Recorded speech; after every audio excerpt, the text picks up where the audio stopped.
Yo, what is up guys, Grim here. Star Rail's newest character Jingliu has just released, and she's found her way into S+ tier on a lot of tier lists, next to the previous king of damage, Imbibitor Lunae, and that got me thinking. Who's faster in the current memory of chaos? In today's video, we're going to be pitting E0 S1 Imbibitor Lunae and his best team against E0 S1 Jingliu and her best team in memory of chaos 10. The character that clears both sides combined the fastest is the winner. Before we get started, I want to shout out our Tumbo for being the inspiration for this video and having an amazing YouTube channel.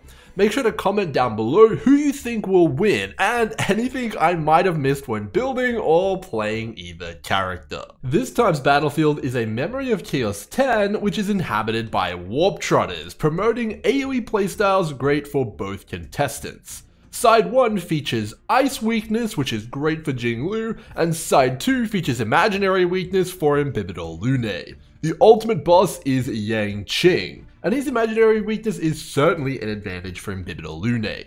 And his resistance to ice is certainly going to slow Jingliu down. So it's going to be interesting to see if she can overcome that. Each of the characters have been given what is considered to be their best meta team at the time of this video, and similar gear sets, but that still play to their strengths.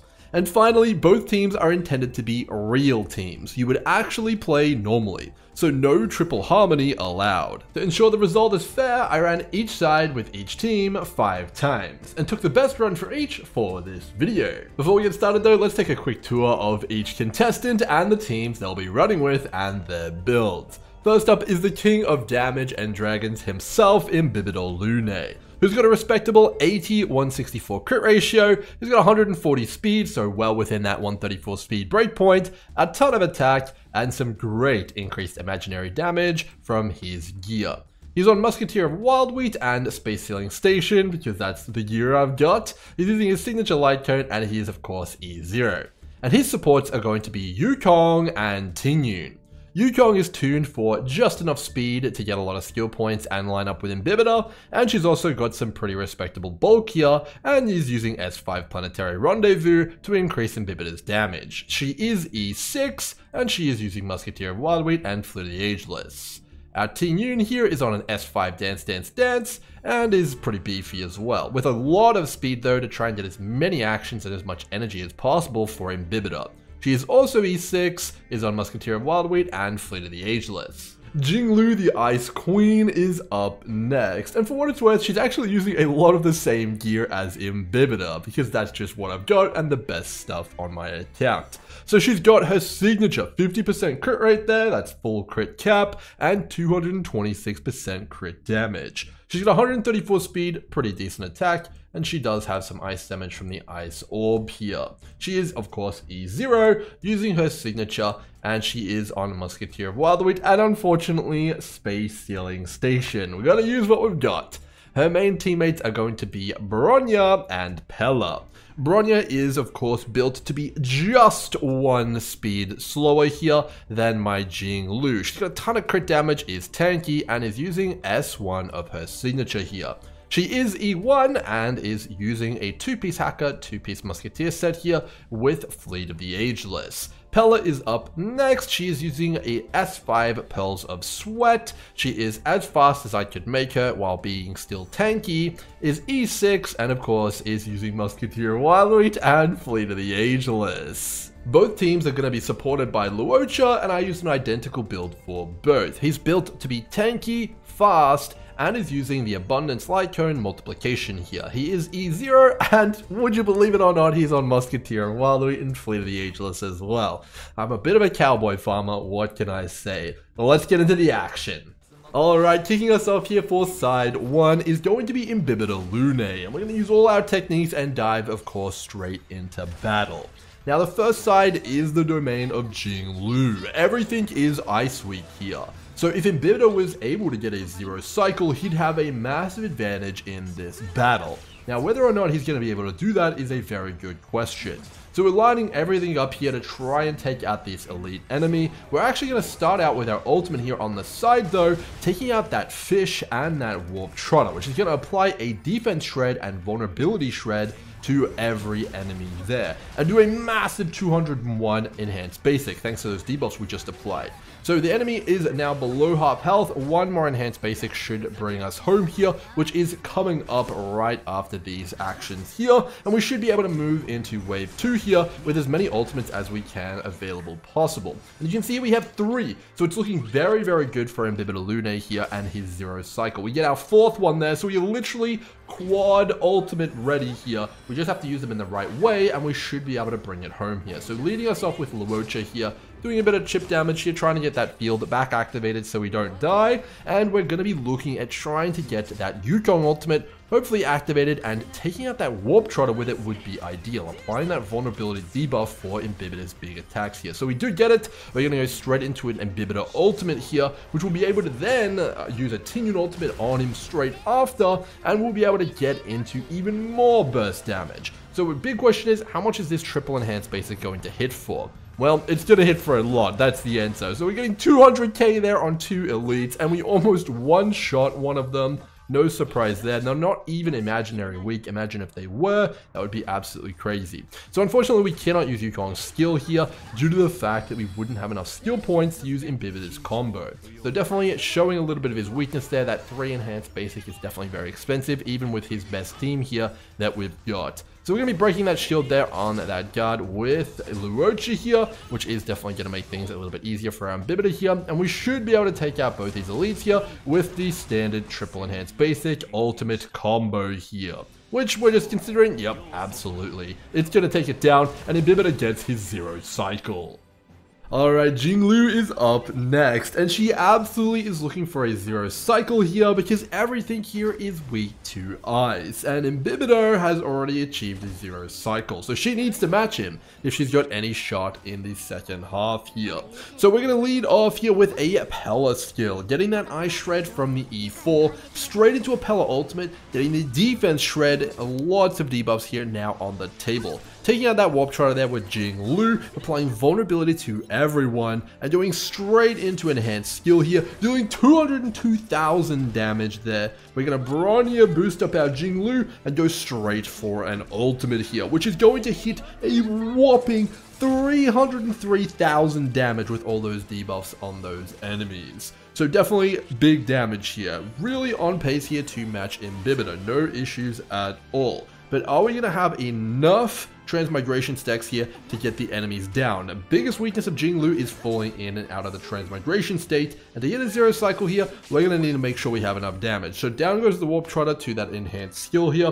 Bronny is going to be boosting up Jingliu, popping the ultimate here. Then we're going to be able to pop our Luocha ultimate, and we're going to go for another big enhanced skill. But then we are going to fall out of the transmigration state. So is Jingliu going to be able to recover from that, get back in there, and get the job done? Well, our ultimate is almost available, and we do have 2 more actions here on Jingliu thanks to Bronya. But first, we're going to shred all that defense there with Pella. Definitely very much welcome. And then we can get into the second side here of our turn. So Jingliu, going to use a normal skill here, get that Ice Break. Actually a pretty respectable amount of damage, honestly. Get straight into another normal skill here and straight into the transmigration state, in which she's going to be able to ultimate here, which should be more than enough damage to take out both these elites. We would have had another enhanced skill after this, not needed. 0 cycles. Alright, now we're moving straight into side 2 here, and kicking us off is going to be, of course, Imbibitor Lunae.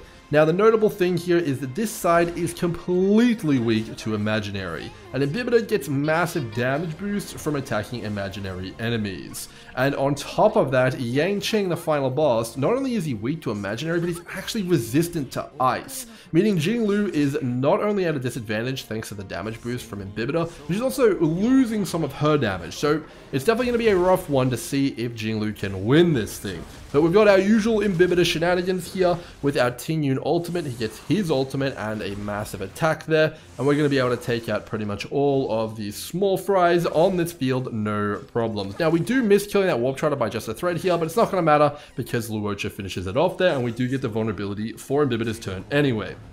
Now, the main decision here is to decide whether or not we want to use Yukong's ultimate now, or if we want to save it up for Yang Qing here. So I actually found that I had the most success in my 5 attempts saving it up for the second phase here, taking the time, charging up all my ultimates, making sure I go into the Yang Qing fight with literally everything already here. So we take the extra cycle here in preparation to try and get a better clear time on Yang Qing. So it definitely probably could have been 0 cycled here, but I think that preparing is definitely what was right, at least from my personal Imbibitor build. So down goes the horse, we move on to Yang Qing here, and he is of course imaginary weak. We have literally all of our ultimates available for damage purposes here, so it's going to be a wild combo here, and you can expect to see a massive enhanced basic here, which should give Imbibitor a very, very good clear time here. So we're going to start stacking our buffs up here. First and foremost, we're going to get our Yukong activated here. We're going to have to use our skill to extend that a little bit there, but now we're building energy up, which is what we're after. Now we get a big combo here. So we're going to pop our ultimate on Imbibitor. We're going to take out that pig to apply some vulnerability to Yang Qing there. Then we're going to use our Tian ultimate to get the buffs from that and even more energy back. And then we're going to throw a massive enhanced basic right at Yang Qing's face there. And we are going to do a juicy 322,000 damage there, which is of course very good. Then we get another ultimate straight up there, and we do another good chunk of damage. So we get the break on the sword, so Yang Qing is pretty much completely dead now, and we should hopefully be able to wrap this up in a 0 or 1 cycle, depending on how this enhanced basic goes. So, no, it's not looking like it's going to be able to do it. Very close, 140k, but it's not going to cut it there. I think if I had lined my ultimate up a little bit better earlier, we might have been able to get the 1 or 0 cycle there, but it was very, very close. So it is going to be a 1 cycle clear here from Imbibitor, and we're going to have quite a lot to talk about here when we get to Jingliu, because she has got a lot of ground to make up against this ice-resistant Yang Qing. So we're going to make sure we seal the deal, do the old Yukong ultimate there, and straight into a triple enhanced basic. So he gets to clear in 2 cycles. I think if I had another 5 attempts though, I'd be able to get it down to 1, but we got to play by the rules.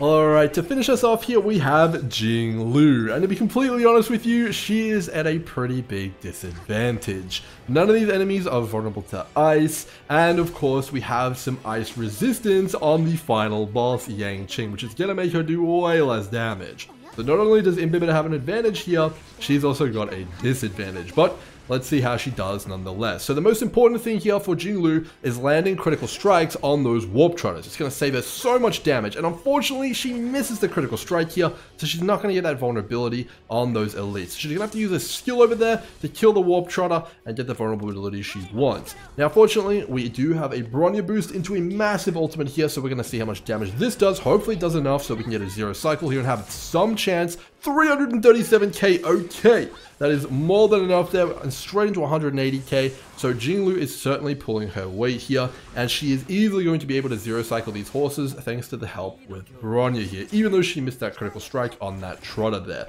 So we just have to line this up. We're just charging our ultimates up, trying to make sure everything lines up perfectly. And we are going to get both the horses down, and we're going to move into the next phase. But unfortunately, Jingliu is not in a transmigration state right now. So she's going to have to build back up that momentum here, and that's what we're going to be focusing on right now. So we're going to go for a Pella ultimate here. We've got the Ice Shred. What we're looking for is a critical strike on that Warp Trotter, so we can get some damage on Yang Qing. Unfortunately, we miss. So we're going to have to use another skill here on that Warp Trotter. We're definitely losing quite a bit of damage on Yang Qing here. We're losing probably like 2 or 3% every time we have to use a skill on that Warp Trotter.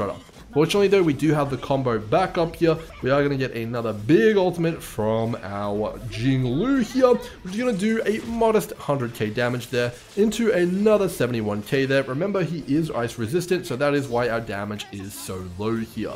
Now, outcome is swords. We can break a number of these with our Luocha ultimate, which we were saving up, which is what we're looking for here. And the remainder of the swords, unfortunately, are also, I believe, ice resistance. But thankfully, Jingliu has a ton of cleave damage, so those should just die for free. We're not going to have to worry about them, and we'll eventually get the damage from that. So we're just going to ignore those swords for the most part, and we're just going to focus on Yang Qing here. But we're doing some okay damage, but you can really notice the ice resistance here, which is a bit unfortunate. Even with the Bronya boost, we're not getting as much damage as we want.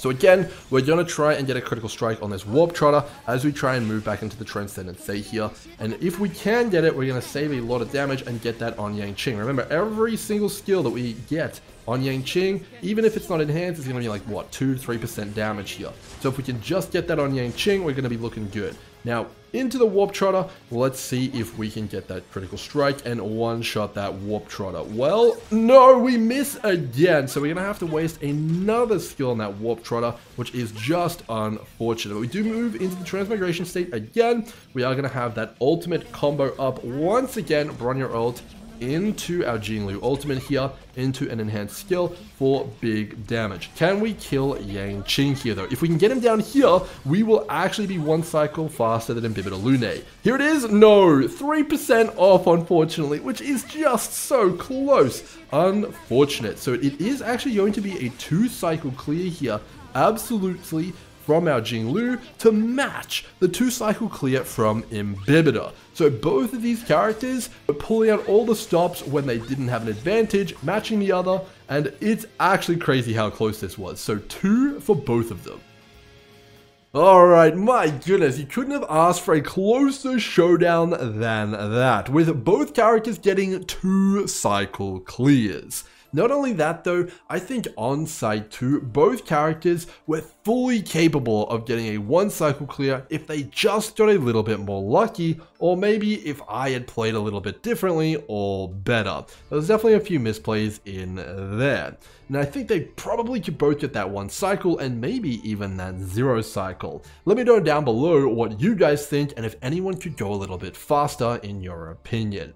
Now there is also the fact that, okay, the Memory of Chaos isn't exactly designed to be perfectly balanced for all characters. One side was fully Imaginary weak, one side was fully Ice weak, but the final boss was Ice resistant. So that was definitely a bit of a disadvantage for Jingliu. But we also need to consider that Jingliu was using a 5-star support and a 5-star signature light cone on that support. So that is also something to consider as well. So both points for and against. Hopefully you guys enjoyed this video and it gave you a little bit of a look into how to play these characters overall and maybe how strong they are. Make sure to comment down below who you think won, and if you want to see more content like this, make sure to chuck it a like and of course subscribe to the channel.